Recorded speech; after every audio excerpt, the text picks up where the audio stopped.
Bueno, hermanos, queremos darles una bienvenida desde nuestra iglesia a hermanos que son miembros de nuestra congregación, pero también a hermanos o amigos que nos visitan desde otras iglesias, otras congregaciones, algunos probablemente visitándonos de algún otro lugar fuera de Guayaquil. Les queremos extender una bienvenida oficial de parte de nuestra iglesia. Y queremos comenzar esta primera sesión no sin antes hacer una muy breve referencia a eventos que han ocurrido y que son difíciles de quitar de nuestra mente en nuestro país, en nuestra nación, que ustedes deben conocer muy bien, pero agradecidos por haber sido capaces de, desde una perspectiva bíblica, entender lo que está sucediendo, y como iglesia queremos también ofrecer una explicación a todo este tumulto político en el que vivimos y probablemente lo haremos en los siguientes días o semanas aquí como iglesia. Pero en esos tiempos es cuando más necesitamos a la iglesia y más necesitamos la guía del Espíritu y la guía de la palabra. Así que estamos en un buen lugar a pesar de las cosas que están sucediendo. Y esta es la conferencia Pentecostés, como ustedes saben bien.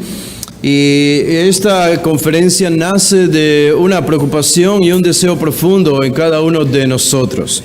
Tenemos un profundo deseo y una preocupación porque al leer la Escritura encontramos que el Antiguo Testamento hace numerosas advertencias, por ejemplo, en cuanto a falsos profetas.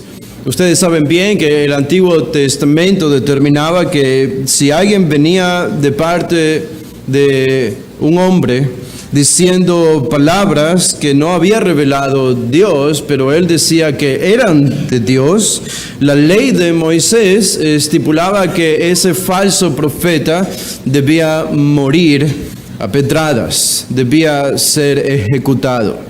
Así que la pena para los falsos profetas en el campamento de Israel, en la nación, para los falsos profetas será la muerte.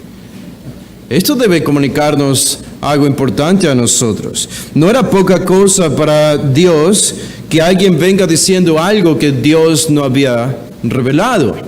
Y de hecho era tan importante para él que lo consideró digno de muerte a estas personas.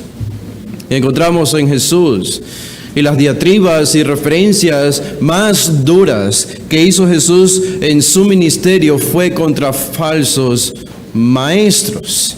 El movimiento religioso cúspide en el primer siglo allí en Judea, en Israel, en Palestina, cuando Jesús llevaba a cabo su ministerio, eran los fariseos, eran los escribas, y fue a este grupo, especialmente en Mateo 23, y pasajes como estos en los evangelios, donde encontramos duras acusaciones de Jesús contra estos grupos religiosos y falsos maestros.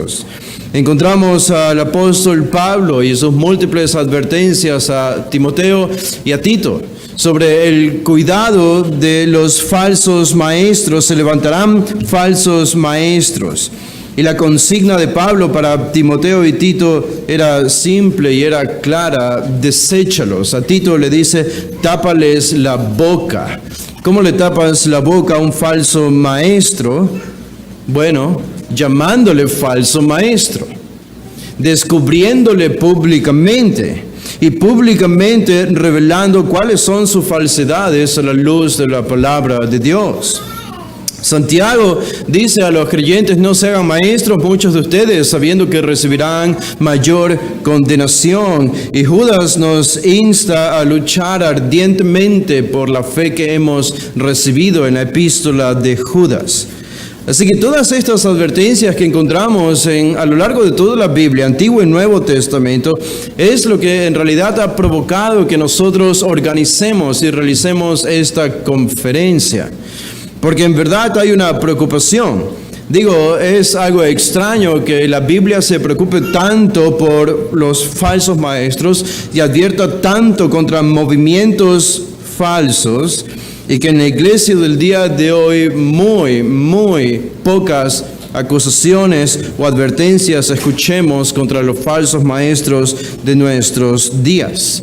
Si algo no hace la Biblia es tolerar a los falsos movimientos religiosos y a los falsos maestros. Pero es justamente lo que creemos que la iglesia evangélica está haciendo el día de hoy.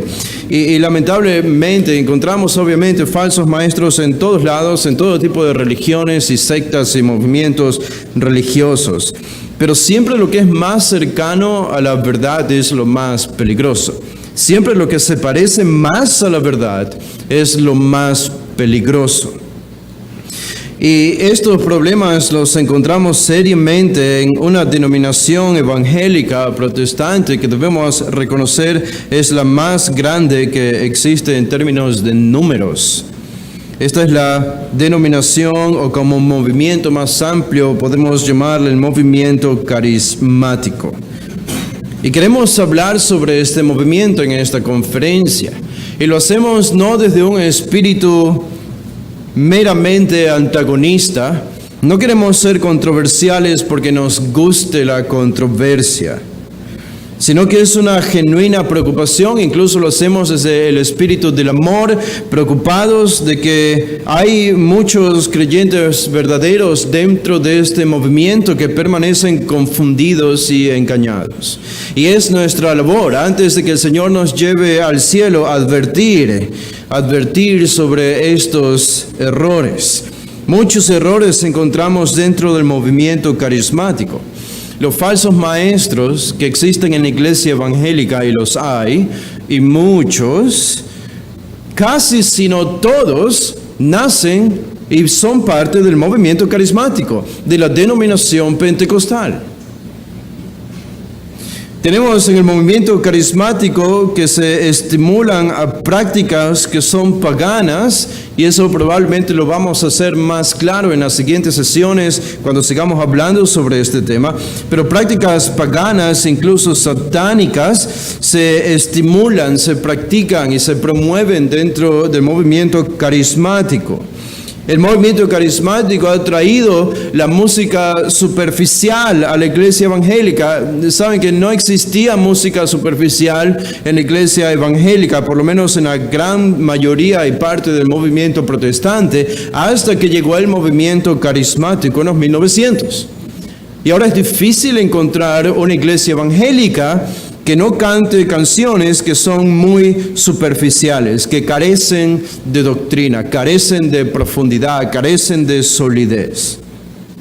Otro problema que encontramos en la iglesia carismática es la sustitución de la escritura por la experiencia.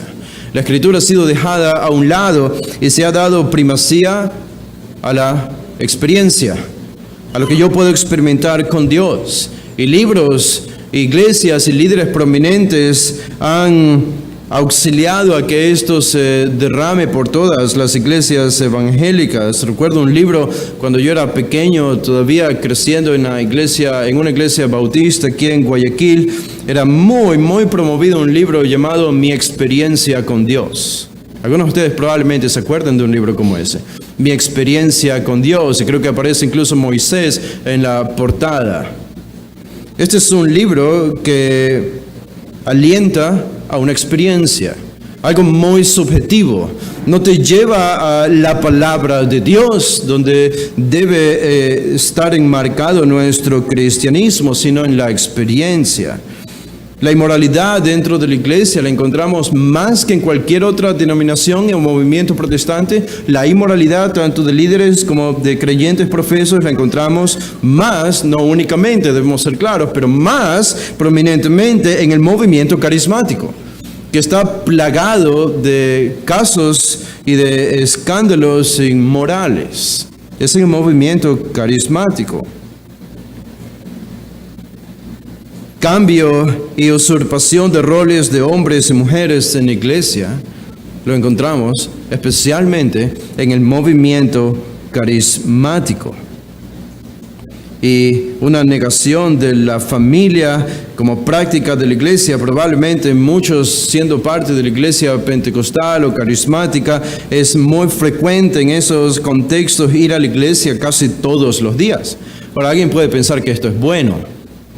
El problema es que al ir a la iglesia todos los días estás negando tu rol a la familia como padre, como madre o como hijo. Y hay un resquebrajamiento con el cristianismo tradicional. Y esto creo que va a ser más claro en el futuro. Así que no me sorprende que esta sea la denominación o el grupo protestante más numeroso. Se ha dicho que más de medio billón de congregantes o asistentes tiene el movimiento carismático. Y a pesar de esto, reconocemos que existen genuinos creyentes allí. A pesar de todos estos problemas, reconocemos que algunas de estas iglesias aún predican mínimamente, aunque diluido, todavía predican el Evangelio. Y que hay los que sinceramente buscan a Dios dentro de este movimiento. Y es por eso que con más razón queremos ofrecer esta conferencia, porque reconocemos que hay un problema. Y el problema es que el rebaño de Cristo está siendo maltratado allí dentro de este movimiento y no está siendo alimentado apropiadamente por sus pastores. Ahora, en esta primera sesión quiero enfocarme, como ustedes pueden ver en las volantes, están los títulos de cada y temas de cada sesión. En esta sesión quiero enfocarme en el tema sobre el Pentecostés. Pentecostés ayer y como pregunta hoy. Y eso es lo que vamos a hacer. Así que mientras abren sus Biblias en Hechos el capítulo 2, mientras van a este pasaje, déjenme añadir algo de historia a esta introducción. En 1901, un grupo de estudiantes cuyo maestro era un hombre llamado Charles Parham, en Kansas, en los Estados Unidos, 1901. Él había instado y urgido a sus estudiantes, era un grupo de estudio bíblico, él les había urgido, este era un ministro, pastor, que busquen el bautismo del Espíritu Santo, que busquen el hablar en lenguas. Ahora, esto no había ocurrido en la iglesia o no había nunca sido aceptado en la iglesia en los 1900 años de historia que ya tenía la iglesia protestante. Y estos estudiantes, urgidos por su líder Charles Parham, se reunieron en la noche y buscaron supuestamente al Espíritu Santo. Y buscaron alguna manifestación externa como hablar en lenguas, como una manifestación de que el Espíritu había llegado sobre sus vidas. Y aparentemente, según el reporte de ellos, esto sucedió cuando estaban reunidos, dijeron que comenzaron a hablar en lenguas. Y algunos de esos idiomas extranjeros incluso fueron mencionados, algunos de los que hablaron estando allí estos estudiantes. Cuando le avisaron a Charles Parham relacionó esto con el Pentecostés y dijo: el Pentecostés que encontramos en Hechos 2 es lo que está sucediendo ahora. Esto es en 1901. Y Dios está derramando de nuevo su espíritu y estos hombres y mujeres están hablando en lenguas, en idiomas extranjeros. Ahora, cabe recalcar que la historia afirma también que hay un conflicto de reportes en lo que se dijo entre el propio Charles Parham y algunos de los estudiantes que estaban allí y fueron parte de este supuesto obrar del Espíritu. Incluso un estudiante dijo de lo que participó en todo esto, dijo de los otros: están locos. Y había un reporte que simplemente no encajaba con lo que decía Charles Parham. El mismo Charles Parham, unos años después, que inició este movimiento, y básicamente este es el inicio o el nacimiento de la iglesia pentecostal o de la iglesia carismática, 1901.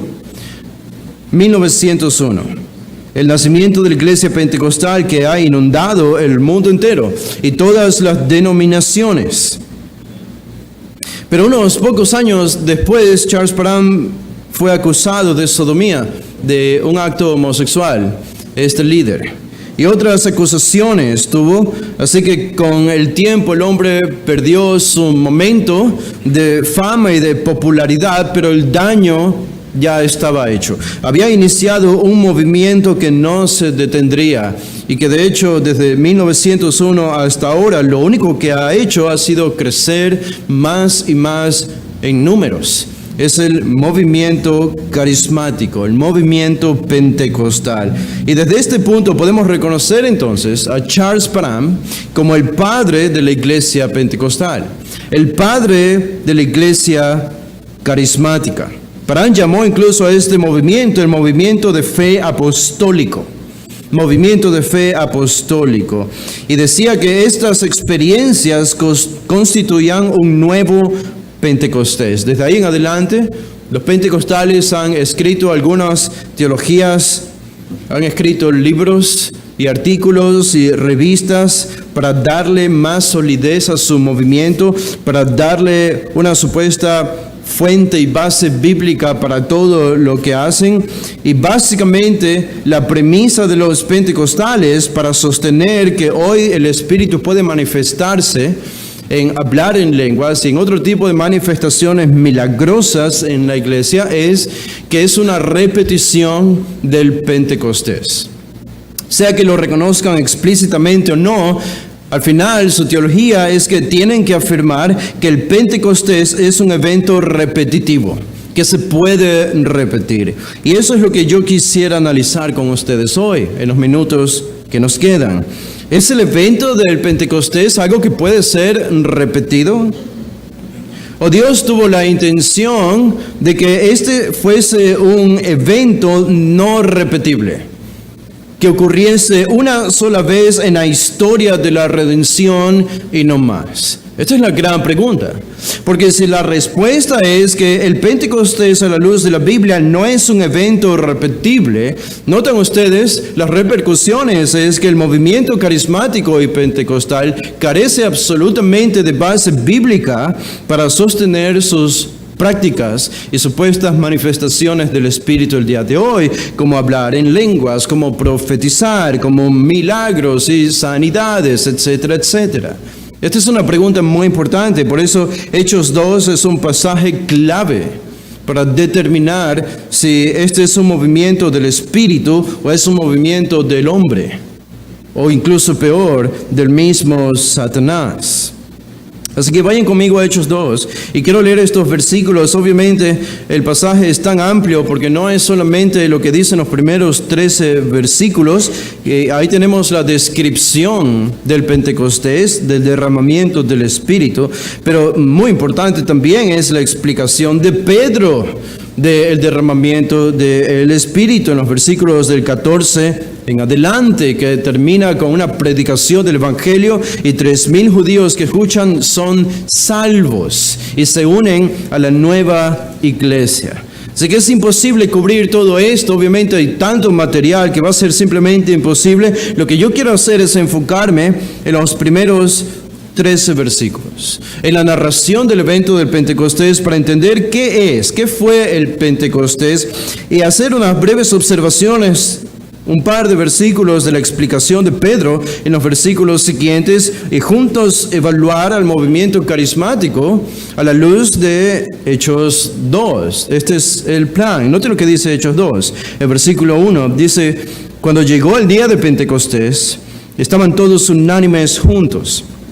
Y de repente vino del cielo un estruendo como de un viento recio que soplaba, el cual llenó toda la casa donde estaban sentados. Y se les aparecieron lenguas repartidas como de fuego, asentándose sobre cada uno de ellos. Y fueron todos llenos del Espíritu Santo y comenzaron a hablar en otras lenguas, según el Espíritu les daba que hablasen. Moraban entonces en Jerusalén judíos, varones piadosos de todas las naciones bajo el cielo. Y hecho este estruendo, se juntó la multitud y estaban confusos, porque cada uno les oía hablar en su propia lengua. Y estaban atónitos y maravillados, diciendo: mirad, ¿no son galileos todos estos que hablan? ¿Cómo pues les oímos nosotros hablar cada uno en nuestra lengua en la que hemos nacido?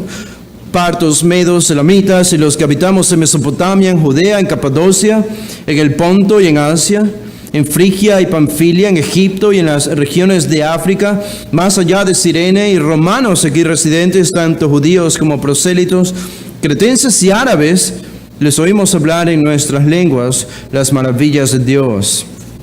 Y estaban todos atónitos y perplejos, diciéndose unos a otros: ¿qué quiere decir esto? Mas otros, burlándose, decían: están llenos de mosto. No vamos a leer, pero esto produce la explicación y la gran predicación del apóstol Pedro allí en Hechos 2. Pero noten el versículo 1. Noten el versículo 1.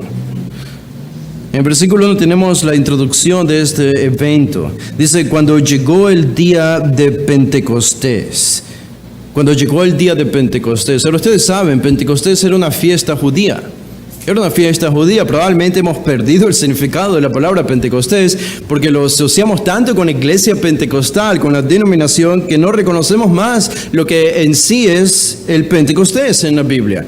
El Pentecostés tiene que ver con una fiesta judía. Era una de las 3 principales festividades judías, que también se la llama la fiesta de las semanas o la fiesta de la cosecha. Tiene estos nombres diferentes según el Antiguo Testamento, y la palabra Pentecostés literalmente significa 50. 50, pente de 5, la idea es 50. ¿Por qué 50? Porque esta festividad tenía lugar el mes de Sivam, que era entre mayo y junio, 50 días después de la celebración de la Pascua. Los judíos celebraban la Pascua, ustedes saben muy bien, una festividad instituida a la luz de la liberación de Israel de Egipto en el Antiguo Testamento, y 50 días después, en el Pentecostés, debían celebrar esta otra fiesta, que era la fiesta de la cosecha. ¿Qué se celebraba aquí? Se celebraba el final de la cosecha de granos. Todo eso está en el Antiguo Testamento, en Levítico 23, Deuteronomio 16, ustedes en casa pueden revisar. También esto tenía lugar el día sábado. Era lo más frecuente al menos. Y hay muchas indicaciones y detalles de lo que debían ofrecer durante esta festividad. Pero era un día de reunión sagrada en que no se permitía trabajar, y el enfoque primario de este festival era la gratitud de Dios por la cosecha que habían recibido en los días previos. Era acción de gracias. Se cantaban salmos, se leían salmos, se reunían los judíos y festejaban y celebraban y se acordaban de la fidelidad de Dios al haberles provisto de toda la cosecha. Era la celebración del final de la cosecha. Esto era el Pentecostés. Hay una pregunta interesante que podemos hacer, sin embargo. ¿Por qué el Espíritu Santo fue dado a la iglesia? Sabemos que esto es lo que ocurre en Hechos 2. Pero ¿por qué el Espíritu Santo fue derramado sobre la iglesia específicamente en la celebración del Pentecostés? En una festividad agricultural de agradecimiento a Dios. Fue cuando Dios mismo decide derramar el Espíritu Santo. Esa es una pregunta, me parece a mí, importante. Y Lucas, que escribe el libro de Hechos, nos va indicando con algunos detalles que esto estaba todo planificado por Dios. De hecho, lo encontramos en un verbo que lo pasamos por alto fácilmente en el versículo 1, pero ese verbo es llegó.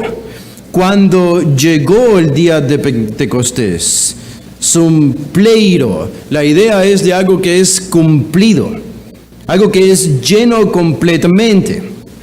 El verbo apunta a un cumplimiento de la voluntad de Dios. Algo que ocurre no por fabricación humana, sino algo que Dios había tenido planeado previamente. Este es el mismo verbo que aparece en Lucas 9:51. ¿Se acuerdan cuando Jesús estaba en su ministerio? Y Lucas nos dice, cuando llegó el momento de ser recibido arriba, Él afirmó su rostro.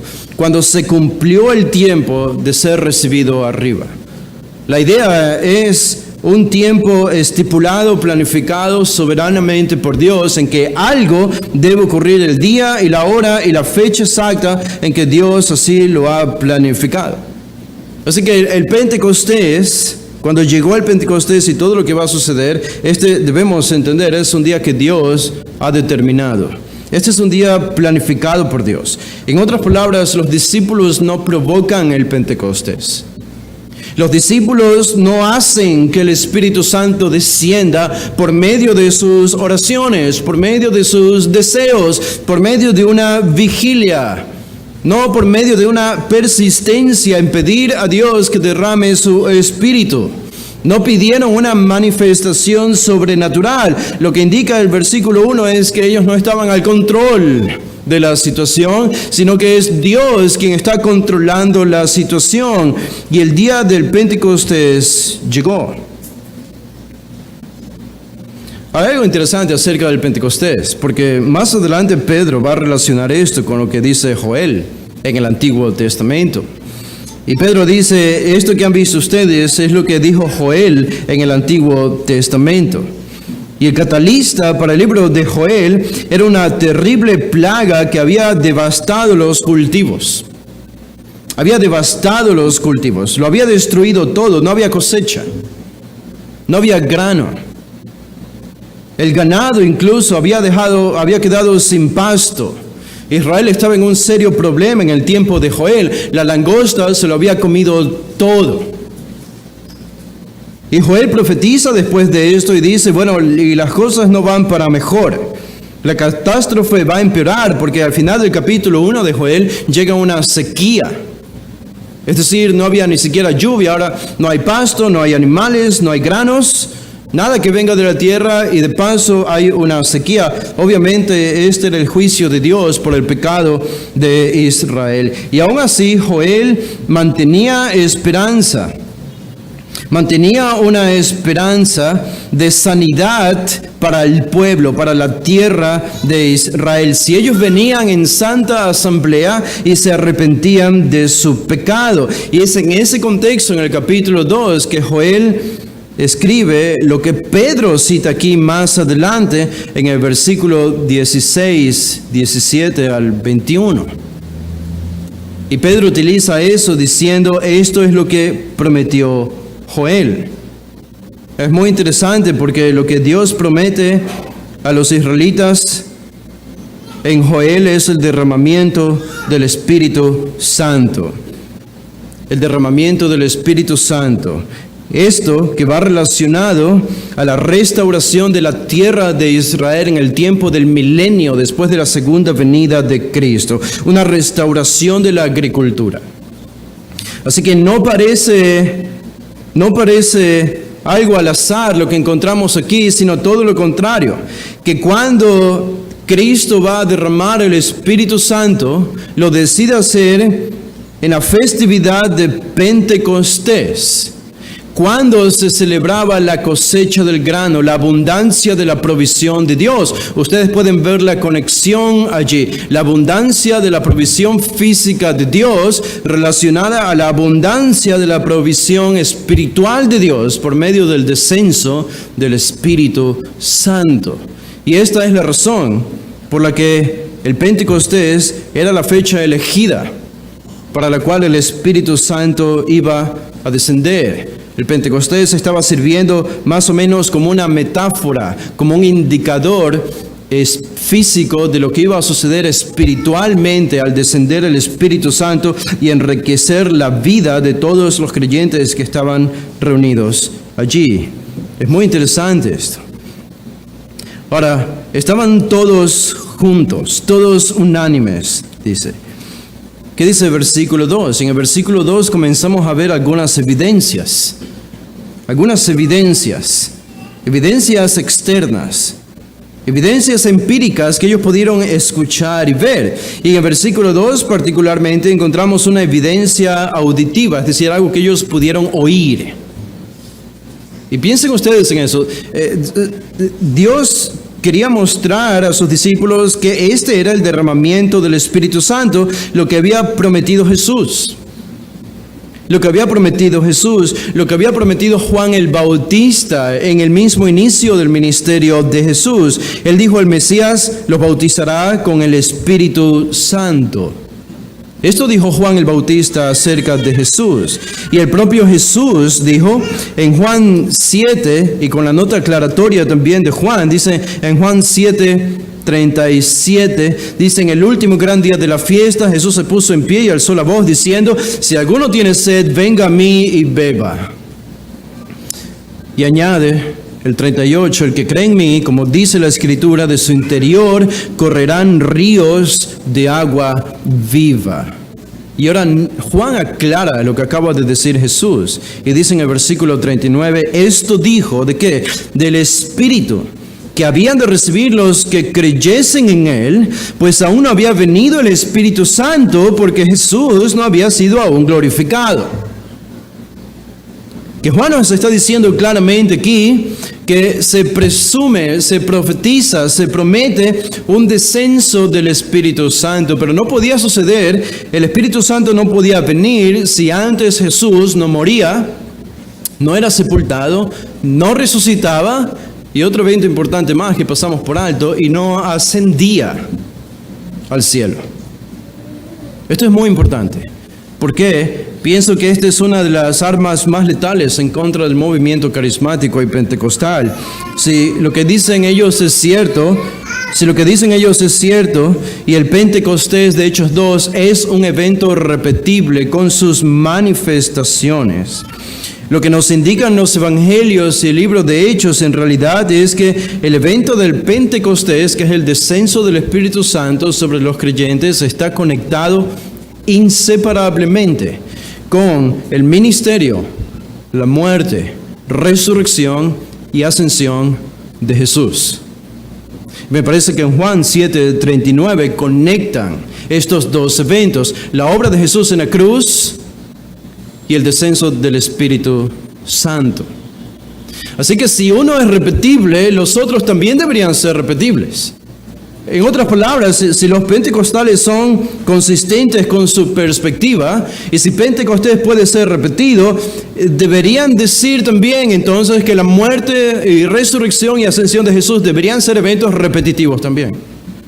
Y eso obviamente es una locura. Ningún evangélico, hasta donde yo sé, aceptaría la idea de que Jesús tenga que morir de nuevo y resucitar varias veces.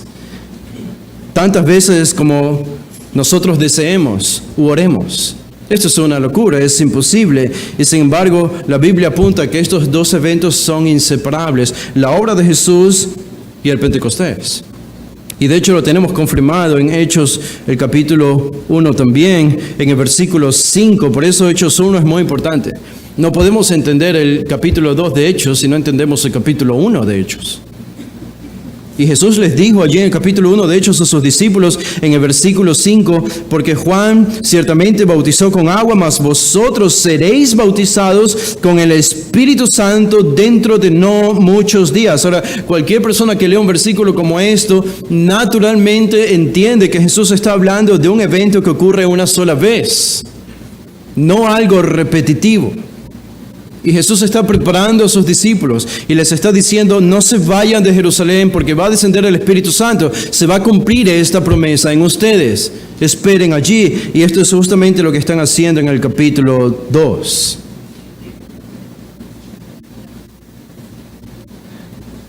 Y consecuente a esto sabemos que Jesús ascendió a los cielos. Él ascendió a los cielos en su forma humana y glorificada. Regresó a los cielos.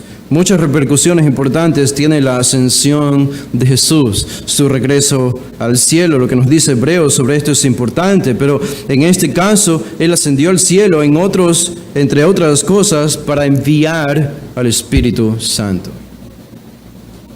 Así que no podemos separar el Pentecostés de la ascensión de Jesús. Y no podemos separar la ascensión de Jesús de su resurrección y de su muerte. Todo esto es un evento, varios eventos que suceden en un corto tiempo que los reconocemos como parte de los eventos de la historia de la redención. Y por definición propia, un evento hecho en la historia de la redención no es repetible. No es repetible. Así como no puede ser repetido la liberación de Israel de Egipto, un solo evento que propició que el nombre de Dios sea reconocido en todas las naciones como un Dios grandioso y más poderoso que los dioses paganos de Egipto. Asimismo fue la muerte, resurrección, ascensión y descenso del Espíritu Santo. Es un evento que es parte de la historia de la redención y por tanto no es repetible. Pero ¿qué dice el versículo 2? El versículo 2, claro, Dios tenía que darle una evidencia a sus discípulos de que el Espíritu Santo iba a descender. Sabemos que el Espíritu Santo es un espíritu, no puede ser visto, no puede ser percibido porque no es un objeto, no es material.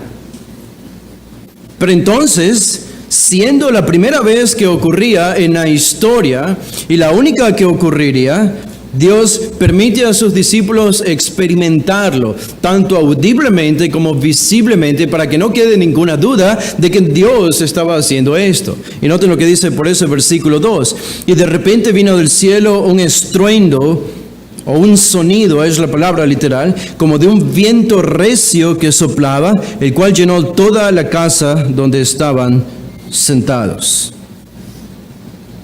Este sonido es lo importante aquí. Lo importante no es lo que sintieron los discípulos en el versículo 2, sino lo que oyeron los discípulos en el versículo 2. Creo que con frecuencia uno leyendo este versículo 2 piensa erróneamente que los discípulos sintieron un viento recio que soplaba. No es lo que dice el texto. Si ustedes leen con cuidado, el texto nunca dice que ellos sintieron un viento. Ellos oyeron un sonido y el sonido era como un viento fuerte que estaba soplando. Es importante notar entonces que el sonido no vino de los hombres. El sonido no vino de la tierra. Esa frase pequeña que aparece allí y de repente vino del cielo. Vino del cielo. En otras palabras, no fue calculado por los discípulos, no fue preparado por los discípulos. No hubo un entrenamiento previo para que esto sucediese de parte de los discípulos. No fue de fabricación humana. Los apóstoles no estudiaron cómo hacer que esto suceda. Nadie les enseñó. Más adelante lo que encontramos como repercusión de esto, hablar en lenguas. No conocían esta manifestación. Esto los tomó por sorpresa incluso a ellos. Por eso dice Lucas que este estruendo o sonido vino del cielo. Esta fue una verdadera obra divina, es lo que nos está diciendo Lucas con esto. Porque venía del cielo. Es simplemente que cuando algo viene literalmente del cielo hacia la tierra, es notorio para todos que el hombre no tiene el control. Como cuando Dios quemó desde el cielo con fuego el sacrificio preparado por Elías en el Antiguo Testamento, un sacrificio mojado. Era obvio para todos, Elías y los profetas de Baal, que esto venía de Dios. Cuando Dios destruye con fuego desde el cielo a Sodoma y a Gomorra, era obvio que esto era un juicio de Dios, porque el fuego venía del cielo. Y así encontramos otros ejemplos a lo largo del Antiguo Testamento. La Shekinah que aparece, que venía del cielo, era obvio que era la presencia de Dios. Dios lo hace, no el hombre. Y Lucas nos está diciendo con esta frase, es Dios quien está decidiendo manifestarse por medio de este sonido. Y observen que los discípulos nunca dudaron de si esto era de Dios o era una farsa, o era de Satanás. No hubo una confusión. ¿Por qué? Porque el sonido vino de un lugar que el hombre no podía controlar, que es el cielo. Dios está diciendo, en otras palabras, este soy yo. Este soy yo. Y no hay ninguna duda. No es un fenómeno natural, es un fenómeno sobrenatural que viene del cielo. Y noten que los discípulos tampoco intentan, o no sintieron, como les decía, un fuerte viento. La idea del viento recio que soplaba sirve solamente para describir cómo era el sonido que escucharon. Pero el punto del versículo 2 es lo que ellos oyeron. Oyeron. No vieron nada hasta el momento, no sintieron nada hasta el momento. Ellos escuchan algo. Y es como el sonido de un huracán probablemente que se acerca y que entra a la casa. Y dice al final del versículo 2 que este sonido llenó toda la casa donde estaban sentados, probablemente en un aposento alto, 120 discípulos reunidos allí, todos. Es decir, esta es una referencia, sabemos, al Espíritu Santo. Y Lucas nos está diciendo con esto que el Espíritu Santo llenó a todas las personas que estaban sentadas allí, a todos los discípulos, sin ninguna excepción. Ahora noten el versículo 3, porque en el versículo 3 encontramos la segunda evidencia del descenso del Espíritu Santo. La primera fue el sonido como de un viento recio, como un huracán que ellos escucharon, pero en segundo lugar, ellos vieron algo. Dice, y se les aparecieron lenguas repartidas como de fuego, asentándose sobre cada uno de ellos. Se les aparecieron, de nuevo, es interesante porque este es un verbo que aparece en pasivo. ¿Qué significa eso? Bueno, simplemente significa que ellos no hicieron nada. Los discípulos no hicieron nada, sino que algo les sucedió a ellos. De nuevo, ellos no tienen el control de la situación. Ellos no fabrican el hablar en lenguas. Ellos no estudiaron para hablar en lenguas. No fueron preparados por unos entrenadores para hablar en lenguas. Esto les sucedió. Les sucedió. Y es muy contradictorio con lo que encontramos en iglesia carismática cuando se entrenan a personas para supuestamente hablar en lo que ellos llaman el don de lenguas. No hay tal cosa en Hechos 2. No hay una preparación. Además que la palabra lenguas, glosa, es una referencia a lengua, literalmente la lengua que tenemos en el cuerpo, pero que se usaba también para la palabra lenguaje, idiomas. Así que más adelante sabemos que es muy claro que lo que comenzaron a hacer ellos fue hablar en idiomas que no habían conocido previamente, idiomas reales. No quiero andar de esto mucho porque vamos a hablar en uno de los talleres sobre el don de lenguas, así que no quiero profundizar tanto en esto, pero basta decir solo que lo que escuchamos hoy, que se nos dice que es el don de lenguas de parte de la iglesia carismática y pentecostal, es muy similar a lo que me pasó el día de ayer. Ustedes no se asusten todavía, no estoy diciendo que yo hablé en lenguas o escuché a alguien hablar en lenguas, pero es muy interesante porque ayer en la noche estaba en la cama conversando con mi hijo. Y fue una larga conversación, y Jessica, mi esposa, estaba allí y estaba un poco riéndose porque fue una larga conversación. Y mi hijo tiene 1 año. Y ahora en sus conversaciones lo único que es capaz de usar son 2 sílabas. Las 2 sílabas van con las letras M y la letra P. Me o pa, pe, lo que sea que le añade a estas 2 letras forma sílabas. Y esa fue una larga conversación que tuve con mi hijo ayer de 1 año. Algo seguro es que yo no le entendí una sola palabra de lo que él quería decir y probablemente él no me entendía nada de lo que yo le decía. Pero estaba pensando, cuando estaba conversando allí con mi hijo, y en verdad, viendo los videos y escuchando a lo que hoy le llaman el don de lenguas, ¿saben qué? No es nada diferente a conversar con un niño de 1 año, a lo que hoy le llaman el don de lenguas. Es muy diferente a lo que encontramos en Hechos 2, muy diferente. Estos son idiomas que existen y que son entendidos por gente que conoce esos idiomas. Hace un momento les hice referencia a Charles Parham, el padre de la iglesia pentecostal, una de sus alumnas que supuestamente habló en lenguas. Ella supuestamente podía hablar chino o mandarín, técnicamente hablando. E incluso cometió la torpeza de escribir milagrosamente esa capacidad que Dios le había dado, de escribir ese idioma y dejarlo por escrito. Bueno, no fue sorpresa que poco tiempo después ese escrito de Agnos, la estudiante de Charles Parham, comenzando en los 1900, fue publicado en las revistas y periódicos de Norteamérica. Y no tenías que saber mandarín para saber que lo que ella había escrito no era mandarín. Era todo un fiasco. El mismo Charles Parham, cuando este movimiento ganó muchos adeptos, dijo que como misioneros ya no era necesario para ir a otros lugares aprender el idioma, porque Dios les había dado la capacidad de hablar otros idiomas milagrosamente, como Hechos 2. ¿Y saben qué? Enviaron 18 misioneros como iglesia pentecostal, como movimiento pentecostal. Los enviaron a China, Japón y a India. China, Japón e India. ¿Qué decían estos misioneros? No necesitamos aprender el idioma, porque Dios nos ha dado la capacidad de hablar otros idiomas. Así que fueron a estos 3 países y regresaron completamente avergonzados, porque no pudieron ser entendidos o comprendidos por ninguno de estos 3 países y la gente que vivía allí. Obviamente, Dios no les había dado esta capacidad.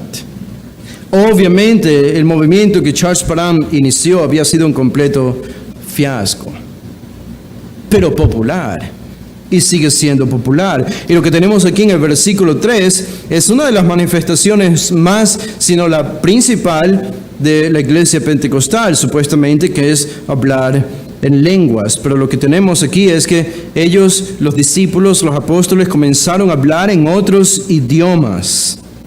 En otros idiomas. Y hay 2 características de estas lenguas que nos dice el versículo 3. Eran lenguas repartidas. ¿Qué significa eso? Bueno, repartidas, que todos participaban. Todos estaban siendo partícipes del bautismo del Espíritu Santo aquí. No solo algunos, sino todos. Y esto lo afirma al final del versículo 3, dice, asentándose sobre cada uno de ellos. Es muy interesante que este es el bautismo del Espíritu Santo. Y cuando sucedió en Pentecostés, se supone que es el modelo para la iglesia pentecostal. Notamos aquí que todos, sin excepción alguna, hablaron en lenguas. Todos. Pero hay algo muy interesante que nos dice Pablo en 1 Corintios 12. Y en 1 Corintios 12, Pablo nos dice que no todos hablan en lenguas. Que no todos recibieron el don de lenguas. ¿No les parece eso interesante? Pablo está reconociendo con esa distinción que lo que practicaba la iglesia de Corinto, que era el don de lenguas, aunque mal versado, aunque mal practicado, exagerado, pero que todavía estaba vigente el don de lenguas cuando él escribe la carta a los Corintios, no era el Pentecostés de Hechos 2. Porque la característica del Pentecostés de Hechos 2 es que todos hablaron en lenguas. Pero en la vida de la iglesia, solo a unos Dios les daba la capacidad de hablar en lenguas, a otros no, según el Espíritu tenía la voluntad. Así que es obvio que Pablo mismo en 1 Corintios 12 hace una distinción entre el Pentecostés y está siendo visto, implícitamente hablando, está siendo visto como un evento no repetible. No repetible. Pero otra característica de las lenguas que tenemos aquí en el versículo 3 es que eran como de fuego. Como de fuego. Ahora, el texto nos dice que eran lenguas de fuego. No es lenguas de fuego, lenguas como de fuego. Eso es diferente. Eso es diferente. Lenguas como de fuego, hay probablemente varias ideas que pueden interpretarse cuando uno entiende la idea de lenguas de fuego. Unos han hecho alusión al entusiasmo con la que los discípulos hablaban y alababan a Dios, que el fuego apunta a la idea de hablar con denuedo, con claridad, con entusiasmo y con pasión la palabra de Dios. ¿Tiene algo de sentido? Me parece a mí. Otros han hecho alusión a que la referencia a hablar en lenguas de fuego, visto unido con la palabra lenguas de fuego, tiene que ver con la idea de viento, como encontramos en el versículo 2, que fue un viento el que escucharon, un sonido como de viento, y la palabra viento en el Antiguo Testamento está relacionada al Espíritu Santo, de hecho es la misma palabra, ruach. La palabra hebrea se traduce como viento, pero también como espíritu en el Antiguo Testamento. Y se la usa también para hacer referencia al Espíritu Santo. Y es como si el Señor está dando a entender que al escuchar un viento, los discípulos debieron haber relacionado esto con el Espíritu Santo. Y también al hablar en lenguas como de fuego, el hablar también implica un ejercicio de viento, porque cuando uno habla está respirando o botando aire por la boca, y esto también debía haber estado relacionado con la idea del Espíritu Santo. Y una última opción que me parece interesante también es la idea de que la metáfora de fuego debemos entenderla como una imagen, como una metáfora, comunica la idea de algo que produce luz, algo que produce luz. No es necesariamente la interpretación de abarcar todo tipo de manifestaciones locas o locuras que se practican bajo la categoría de fuego. Porque si entendemos bien, la metáfora de fuego implica que provee luz. Provee luz. Y eso puede tener una implicación cuando Pedro predicó, por ejemplo. Lo hizo con tanta claridad, con una iluminación del Espíritu Santo, estando lleno del Espíritu Santo, que 3,000 se convirtieron. En ese instante hablaban de Dios con tanta claridad, con tanto denuedo, que probablemente esa es la idea al fuego. Así que por lo menos hay 3, y sé que hay más de 3 ideas a que haría referencia lenguas de fuego. Pero no tiene nada que ver con el fuego literal, y no tiene nada que ver con manifestaciones extrabíblicas que no encontramos en la Biblia, y que se utilizan mucho como frases que encontramos en el movimiento carismático. Pero ellos pudieron ver esto, así que tenemos la evidencia audible y la evidencia visible en los versículos 2 y 3 de qué cosa. Bueno, Lucas explica entonces el versículo 4 a qué se debía este sonido y a qué se debían estos idiomas como de fuego que se asentaron sobre cada uno de ellos. ¿A qué hacía referencia todo esto? Dice el versículo 4, y fueron todos llenos del Espíritu Santo. Eso lo explica todo. Eso lo explica todo. Lo que sucedió en el versículo 2 y el versículo 3 no era otra cosa que la llenura del Espíritu Santo, que es el bautismo del Espíritu Santo. El Nuevo Testamento diferencia las dos, la de llenura del Espíritu y el bautismo del Espíritu. El bautismo ocurre en el momento de la salvación y la llenura también en la salvación, pero es subsecuente y es una práctica durante el tiempo de la santificación. Aquí ocurren las dos al mismo tiempo. El bautismo y la llenura del Espíritu Santo. Y dice el versículo 4, y comenzaron a hablar en otras lenguas de nuevo, según el Espíritu les daba que hablasen. Pedro, Juan, Mateo y el resto de los discípulos y los 120 que estaban allí comenzaron a hablar en idiomas que nunca antes habían estudiado. Este es un milagro. Obviamente es un milagro.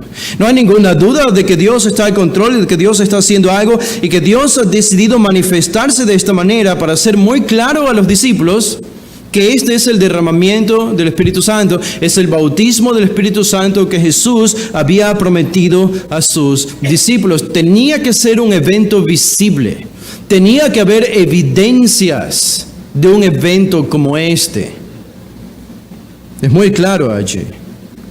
Y hay algo muy interesante que encontramos en el versículo 5, y con eso creo que voy terminando. No tomé el tiempo, pero comenzamos un poco tarde porque estaban inscribiéndose, así que no es mi culpa, es la culpa de ustedes. Pero noten algo importante en el versículo 5. Algo que está imperceptible de nuestros ojos si solo nos limitamos a leer nuestras Biblias en versiones de español. Pero ustedes saben, el Nuevo Testamento fue escrito en griego. Y es útil mirar el griego para entender qué habría escrito Lucas, palabra por palabra, incluso letra por letra. Dice el versículo 5, moraban entonces en Jerusalén judíos, varones piadosos de todas las naciones bajo el cielo. Ahora, ¿qué es lo que es imperceptible aquí en el versículo 5? Y que a mí me parece importante en esta discusión de si el Pentecostés es repetible o no. Es una palabrita, es una letra que no aparece allí, es la letra I. Es la letra I, que aparece en el griego. En el griego es la conjunción literalmente de, que significa o se traduce como I. Esa conjunción puede ser utilizada de varias maneras. Y de hecho, ha sido utilizada 2 veces en el capítulo 1, pero de una manera diferente. De una manera gramaticalmente hablando diferente. Una manera secundaria ha sido utilizada en el capítulo 1. Es la primera vez desde el capítulo 1, versículo 1 de Hechos, que Lucas utiliza esta conjunción de la manera en la que la utiliza en este versículo 5. ¿En qué manera la utilizó en el versículo 5 por primera vez? Bueno, es común en el idioma griego utilizar la conjunción y para iniciar un nuevo párrafo, iniciar un nuevo desarrollo en la narración. Algo distinto, pasar de una idea a otra idea y marcar así una separación. Así que la conjunción de o i en español es utilizada a menudo para marcar separaciones de ideas cuando los autores estaban escribiendo. Es muy interesante que Lucas es la primera vez que decide utilizar esta conjunción de esta manera en apenas ya avanzado el versículo 5 del capítulo 2. ¿Qué nos dice esto? Bueno, Lucas nos está diciendo gramaticalmente, nos está diciendo que él ve una unidad desde el versículo 1, capítulo 1, verso 1 de Hechos, hasta el capítulo 2, versículo 4. Del 1:1 al 2:4, todo esto que ocurre aquí, Lucas lo está viendo como una sola gran narración importante que acaba de suceder allí en Jerusalén. ¿Qué nos dice esto? De nuevo, enfatiza la idea, pienso yo, que el Pentecostés, con su manifestación que estudiamos en los versículos del 2 al 4, son vistas por Lucas como siendo parte de la obra redentora de Dios, inseparable, por ejemplo, de la ascensión de Jesús, que se narra en el capítulo 1, de la elección del sucesor de Judas para cumplir el número de los 12 apóstoles. Todos eventos que ocurrieron por naturaleza y definición propia una sola vez en la historia de la redención. Y unido a ese evento, Lucas añade el evento del descenso del Espíritu Santo y los apóstoles hablando en lenguas hasta el versículo 4. Es muy interesante. Y una idea diferente comienza en el versículo 5. Esto, de nuevo, contradice todo el dogma de la iglesia pentecostal, de que Pentecostés puede ser un evento repetible. A la luz de lo que Lucas nos está diciendo aquí, por todo lo que vemos, esto es imposible. Y por eso lo que encontramos en el versículo del 5 en adelante es el efecto del descenso del Espíritu Santo. Así que noten que el Espíritu Santo termina de descender en el versículo 4 y no se repite más en la historia de la redención. Ahora, algunos de ustedes podrían decir, bueno, pero ¿qué pasa veo en Hechos 8, en Hechos 10 y Hechos 17, que vemos que el Espíritu Santo desciende y bautiza ahí a algunos discípulos de Samaria, en Éfeso, a Cornelio, que era un gentil pagano? Eso tiene una explicación. Y no tengo tiempo para aclarar eso en este momento. Y probablemente lo haremos en la sesión de preguntas o respuestas, o probablemente alguno de los otros expositores aclarará eso, y si no, lo podré hacer al final de mi intervención el día de mañana. Pero eso tiene una explicación muy sencilla y muy simple. Así que creo que no tengo tiempo y debo terminar allí, pero solo quisiera terminar haciendo referencia a la predicación de Pedro. Y cómo Pedro interpreta esto en el capítulo 2, noten lo que dice, después de hablar sobre explicar qué era lo que sucedía, lo que había profetizado Joel en el Antiguo Testamento, el derramaré de mi espíritu en el versículo 17 sobre toda carne. Esto comenzó a suceder en Pentecostés, pero no terminó de suceder, obviamente, porque no toda carne ha recibido el Espíritu Santo. Y por las referencias de la profecía de Joel, de que el sol se convertirá en tinieblas y la luna en sangre, etc., sabemos que esto ocurrirá, la profecía de Joel se cumplirá justo antes de la segunda venida de Cristo. Nosotros creemos en el tiempo de la tribulación. En el tiempo de la tribulación. Y recuerden que Joel no le estaba hablando a la iglesia, sino a Israel. A Israel. Y creemos que la iglesia no estará cuando Israel sea salva y Dios comience a hablar por medio de ellos. Pero Pedro dice, esto ha sucedido porque Jesús, a quien ustedes asesinaron, Él ha sido levantado de los muertos. Cita la profecía del Salmo 16 de David sobre su resurrección. Y dice en el versículo 32, a este Jesús resucitó Dios, de lo cual todos nosotros somos testigos. Así que esta es la explicación de Pedro de lo que ha sucedido en el Pentecostés. Así que, exaltado por la diestra de Dios, ¿qué es esto? Resurrección y ascensión de Jesús. Exaltado por la diestra de Dios y habiendo recibido del Padre la promesa del Espíritu Santo, ha derramado esto que vosotros veis y oís. Este versículo 33 de nuevo une el evento del Pentecostés con la resurrección y ascensión de Jesús, es imposible que esto vuelva a suceder. Desde ese instante hasta ahora, cada persona que recibe a Cristo y es salva, en el instante de su salvación, recibe el bautismo del Espíritu Santo. ¿Qué significa el bautismo del Espíritu Santo? Que el Espíritu Santo lo pone en el cuerpo de Cristo. Nos dice Romanos 8, Pablo en 1 Corintios 12, somos puestos en un solo cuerpo en la iglesia, que es el cuerpo de Cristo. Y todo esto tuvo su inicio en el Pentecostés. Qué gran verdad. La dirección del Espíritu sobre su iglesia ha sido siempre perfecta, ha carecido siempre de confusión, y lo encontramos aquí tanto en la narración como en la explicación de Pedro. Así que el gran lema de la iglesia pentecostal, que se encuentra su esencia en Hechos 2 y en los eventos alrededor del Pentecostés, carecen completamente de base bíblica cuando reconocemos que el Pentecostés es parte de la obra redentora de Dios y por tanto no es un evento repetible.